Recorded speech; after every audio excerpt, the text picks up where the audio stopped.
Sa maliliit na ito na nagsisampalataya sa akin ay may pakikinabangin pa siya kung bitinan ang kanyang liig ng isang malaking batong gilingan at siya'y ilubog sa kalaliman ng dagat. Nakita niyo yung bigat ng kasalanan na yon?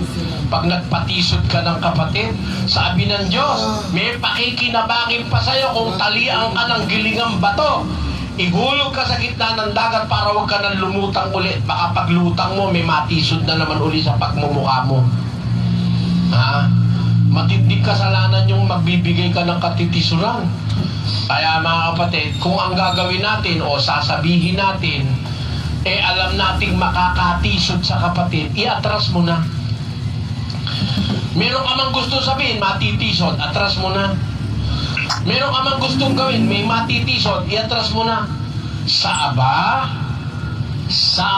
ng sanglibutan dahil sa mga kadahilanan ng pagkatisod. Tatapwat. Sapagkat kinakailangang dumating ang mga kadahilanan. Tatapwat sa aba ng taong iyong panggalingan ng kadahilanan. Sa aba ng taong panggagalingan ng kadahilanan ng ikatitisod.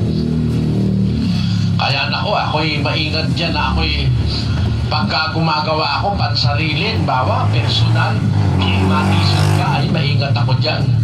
Sa pagtuturo ko ng aral, di bali kung ayaw mong tanggapin, bahala ka sa buhay mo. Matisod ka kung gusto mo, aral ng Diyos yung sinasabi ko . Pero yung pakikisama ko, doon ako maingat na mapatisod ko yung kapatid. Bawa, nakikisama ako sa isang kapatid, maingat ako ron na mapatisod ko siya. Bino mo, walang hatol na ibibigay ang Diyos sa'yo kundi ilagay ka sa dagat. Mabuti pa sa'yo itapon sa dagat kaysa mabuhay ka sa mundo. Tanyo? Napakabigat na kasalanan niyang magpatisod sa kapatid. Bawal yan, mga kapatid. Ang magpatisod o magbigay ng kadahilan ng ikadadapa sa iyong kapatid. Baka yung pagdadaldal mo, yung pagsasalita mo, makatisod ka, alam mo kung sino ka, mayabang ka. Alam mo kung sino kang authority. Ingat ka, dahil pag may naipatisod ka kahit isa, may pakikinabangan pa sa'yo na malagay ka sa gitna ng dagat na mayroong nakabiting gilingang bato sa liig mo. Mabigat yan, mga kapatid. Bawal na bawal ng Diyos siyang magpatisod. Ngayon, para walang tisuran, dapat manatili yung pag-ibig. Magtitiis ka, magtitiis ako. Magpapatawad ka, magpapatawad ako. Sino matitisod? Yan ay batas ng Diyos . Halimbawa, nangutang ka. Para wag akong matisod, magbayad ka. Di ba? Sa bagay, ako kahit hindi mo bayaran, di ako matitisod. Kaya ko yun. Lahat ba ng kapatid, kaya na pag hindi nagbayad, hindi matitisod? Batas kasi yun. Sa Mateo 5, basa. Bigyan mo ang sa iyo'y humihingi at huwag mong talikdan ang sa iyo'y nangungutang. Bibigyan mo ang humihingi sa'yo. Huwag mong tatalikdan ang nangungutang sa'yo. Kaya sa atin, batas yun. Pag may humihingi, bigyan mo. May bibigay ka, bigyan mo. Pwera na lang kung wala ka ibibigay. Yung nangungutang, pautangin mo. Huwag mong tatalikdan.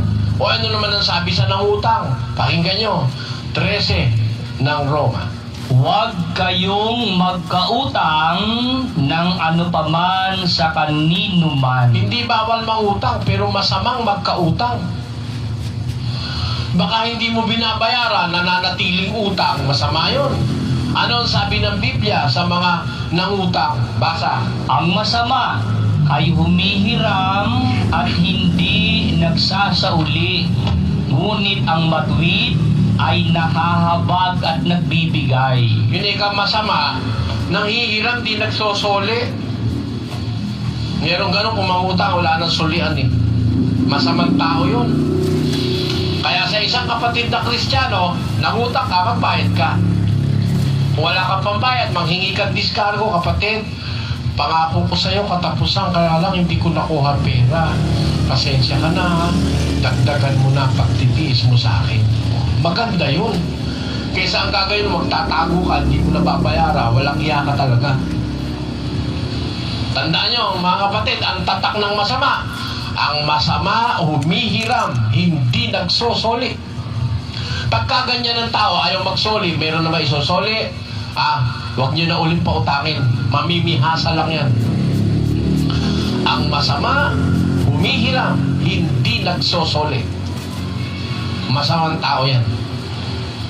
Wala, sino may sabing masama yan? Ang Diyos, di ako. Kaya kailangan pagka tayo ng utang, magsoli tayo. Masama ang hindi nagsosoli ng hiniram. Ang namasama, humihiram, hindi nagsasauli. Yan. Yan ang ating batas na sinusunod sa samahang ito. Utos sa ating magpautang sa nangungutang, magbigay sa naghihingi.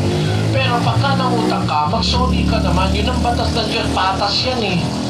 Para hindi madala yung nagpapautang sa'yo. Ang totoo kasi, pagka ikaw ay hindi nagbayad, ikaw din nagigipit sa sarili mo eh.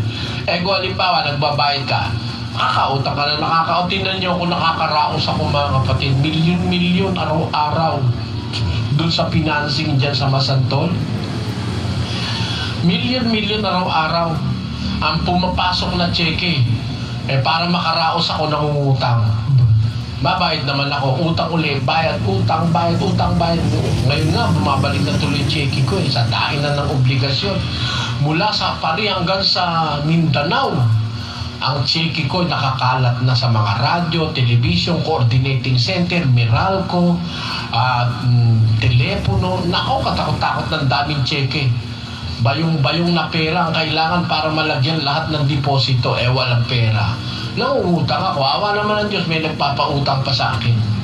Kasi, tiwala silang hindi ko naman lulukohin.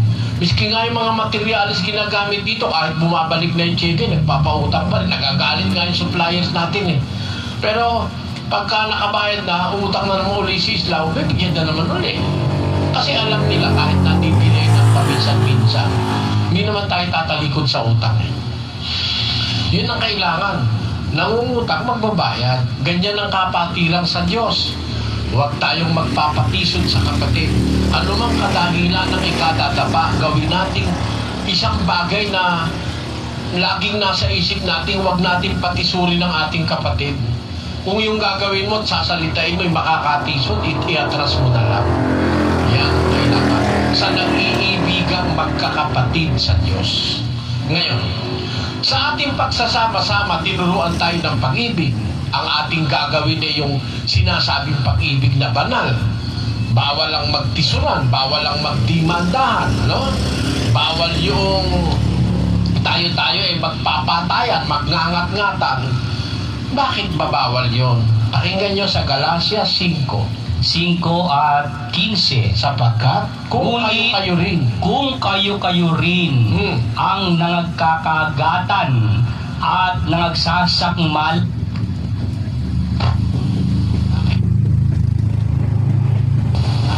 na baka kayo'y mga glipulan sa isa't isa. Kita nyo, kung kayo nagngangat-ngatan, parang yung isang tangkal na manok nung magutom, nagtukaan sila, patay sila lahat. Makita mo yung manok sa tangkal, dadali sa palengke, mahaba ang biyahe, nagtukaan. Yung isa, labas ang bituka. Yung isa naman, labas ang butsi. Ay, nako, mamaya ko tayo, nakatiwarik na. Ganun ang mangyayari sa atin pagka kayo rin magsasakmalan. Kayo rin ay magkakagatan. Kayo rin ang maglilipulan sa isa't isa. Malilipul tayo. Bakit tayo parami ng parami? Na ituro sa atin ang pag-ibig sa kapatid. Yan ang faktor, kaya lumalaki ang samahang ito sa paglaking kasang-ayon ng kalooban ng Diyos. Maraming mga samahan lumalaki dahil sa pagkakampi-kampi. Lumalaki dahil sa pagpapalakas sa gobyerno. Pero tayo, lumalaki sa paraan ng Diyos. At ang sabi ng Biblia, para wag tayong malipol, magkalipulan, wag tayong magkagatan.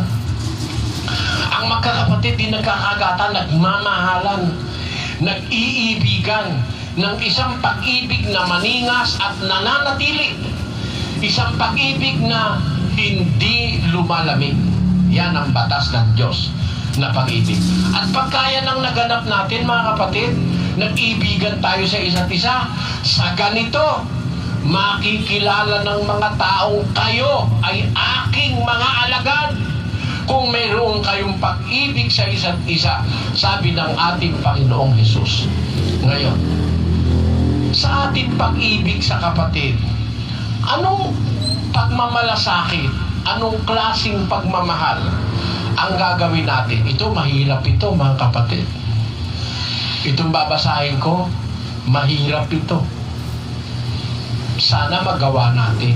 Pakinggan nyo sa Filipos, Kapitulo 2. Ganito ating mababasa. Huwag tingnan ng bawat isa sa inyo ang sa kaniyang sarili, kundi ang bawat isa naman ay sa iba't iba. Yun ang mahirap eh. Yung uunahin mo yung iba.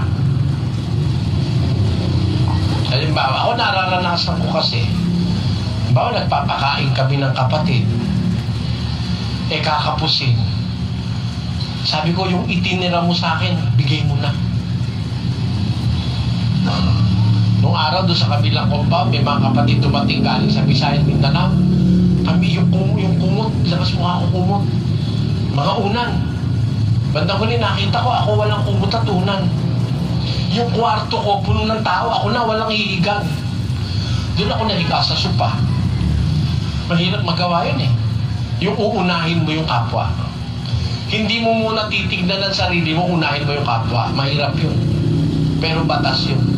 Pakinggan nyo, sa unang Korinto 10. Yes, 24. Nagaya ko rin naman. Yes, 33. Nagaya ko din naman na sa lahat ng mga bagay ay nagbibigay lugod ako sa lahat ng mga tao Na hindi ko hinahanap ang aking sariling kapakinabangan, kundi ang sa marami upang sila'y mga ligtas. nakita nyo ang tunay na Kristiyano? Hindi ang hinahanap ko yung pansarili ko lang na pakinabangan, kundi ang sa marami upang sila'y maligtas. Yung unahin mo yung kapwa mo, mahirap na trabaho yun. Pero sa atin, nangyayari yan, mga kapatid. Meron akong nakitang mga kapatid sa samahang ito, talagang mga taong sa Diyos. Kahit hindi na sila makakain, mapakain lang ang iba.